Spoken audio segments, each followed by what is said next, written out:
Okey, sambung kembali. Okey, sebelum ni kita dah belajar bahawa untuk kameran ganda 3 X Y Z, maksudnya dalam koordinat Cartesian,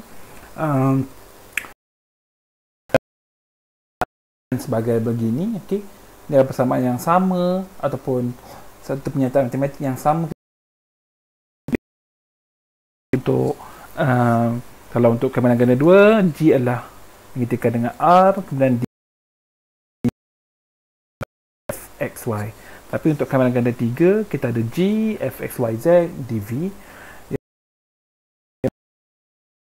mana kita ada bongkah segi 4, okey, menghampiri bongkah tersebut, dan F tersebut didarabkan dengan delta V, iaitu itulah bongkah K contohnya. Okey, K adalah ni adalah titik-titik pada. Kemudian katakan sekarang kita punya domain kita sekarang adalah 3 dimensi, okey, bukan 2 dimensi. Pejal G tersebut katalah tidak dibahagikan kepada bongkah-bongkah segi 4, tapi sekarang ni kita kata pepejal baji yang kita dah lihat tadi, maksudnya dia bersedikit atau baji. Okey, jadinya kita terangkan sekarang baji tersebut dengan apakah jaraknya daripada asalan iaitu R, apakah sudutnya daripada paksi X positif ataupun sata XY, kemudian apakah ketinggiannya. Okey, kita tak ambil keseluruhan baji tersebut. Okey, kita ambil, kalau contohnya di sini kita tak terangkan seperti ini. Kita terangkan di sini, maksudnya kita kena ada 6 penerangan lah kan, sebab kita ada 6 permukaan, tapi kita hanya ambil suatu titik sahaja pada baji tersebut, iaitu titik di sini. Okey, titik tersebut boleh diambil, iaitu titik yang berada di tengah-tengah.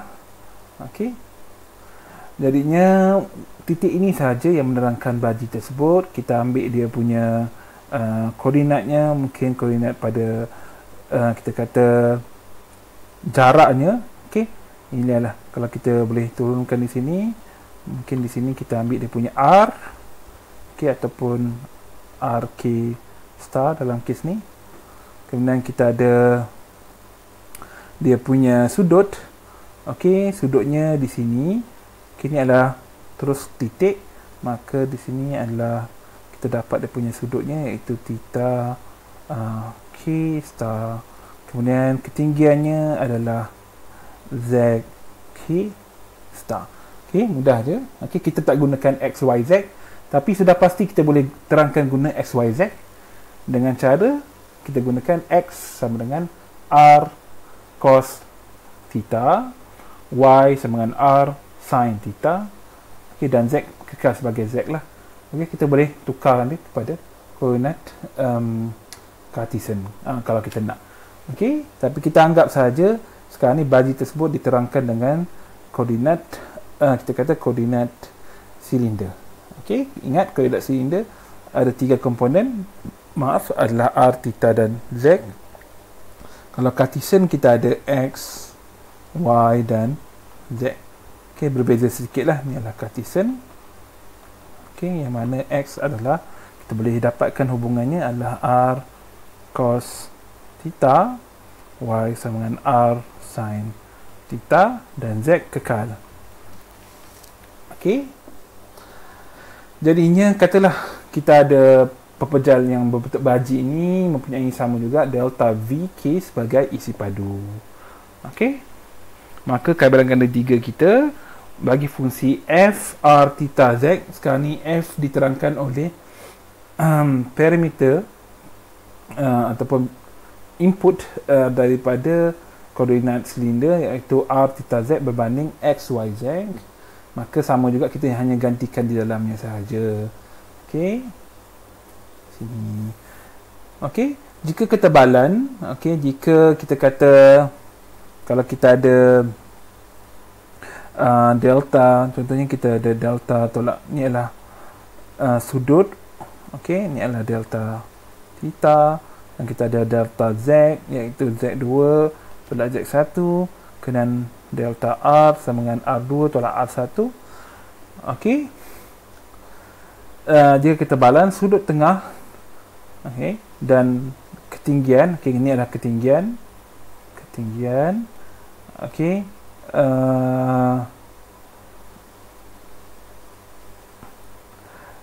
ini adalah ketebalan, okey, ini adalah ketebalan,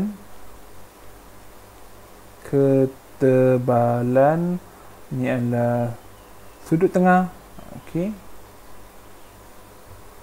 dan ini adalah ketinggian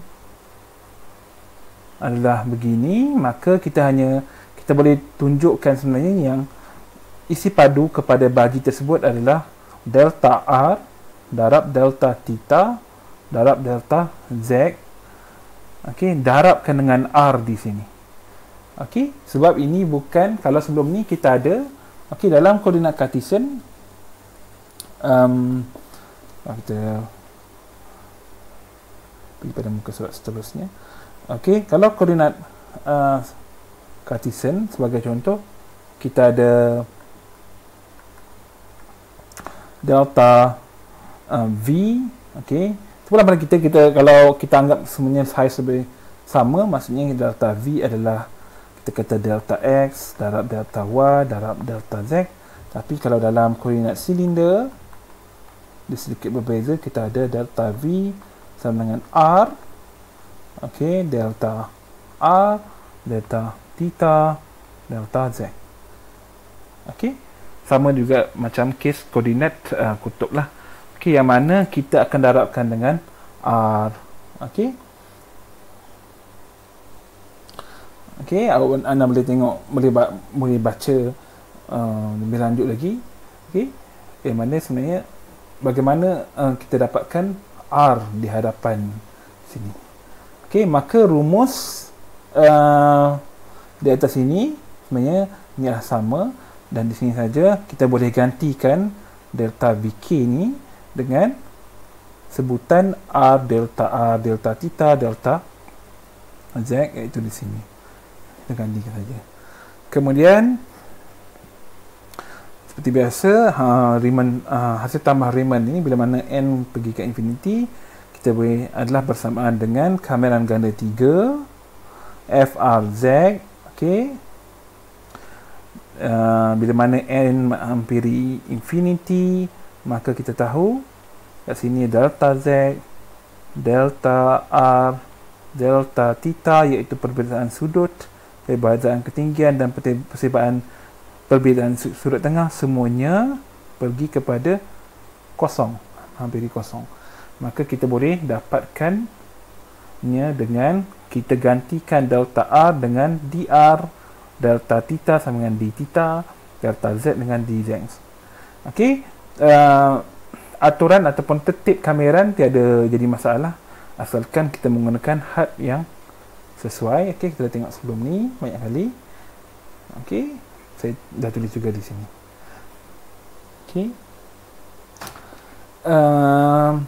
kita pergi pada satu teorem tanpa pembuktian. okey, kita ada persamaan di sini, iaitu untuk kamiran ganda 3, okey, dalam koordinat silinder. okey, sekarang ni bagaimana kita nak kira. okey, katakan G adalah suatu pepejal yang mempunyai permukaan bawah. okey, permukaan bawah di sini, warna biru di sini, iaitu saya mungkin boleh kecilkan sedikit di sini, iaitu G1. okey, kemudian permukaan atasnya adalah G2. okey, dalam koordinat silinder lah. okey, ini adalah pepejal G. Katakan kita boleh project, kita boleh unjurkan, kita boleh katalah kita ambil lampu, kita suluh daripada atas, kita akan nampak bayang-bayangnya. okey, bayang-bayang ni pada paksi XY ataupun paksi Z sama 0 adalah unjuran. okey, unjuran bagi pepejal G pada satu XY.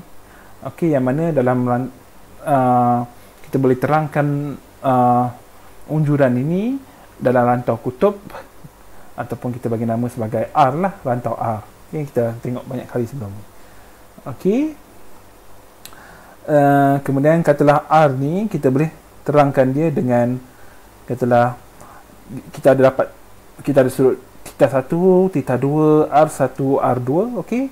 Maksudnya R ini kita boleh gunakan rantau koordinat kutub untuk terangkannya.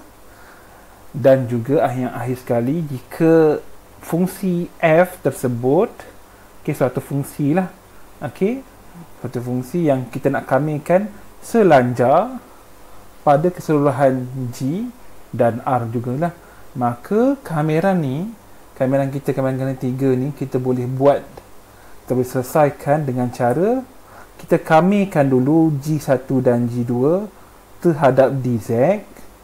Kemudian barulah kita gunakan kameran ganda 2 terhadap R untuk selesaikannya lah, untuk habiskannya. Okey, nampak hopefully boleh nampak lah. Okey, saya ulang sekali lagi. Kita ada suatu fungsi G di sini. Okey, maaf, kita ada satu pepejal G di sini, yang mana G dibatasi dari bawah oleh G1, G kecil lah, dan G2. Okey. Kemudian kameran terhadap G tersebut, boleh dilakukan dengan cara kita kamikan dulu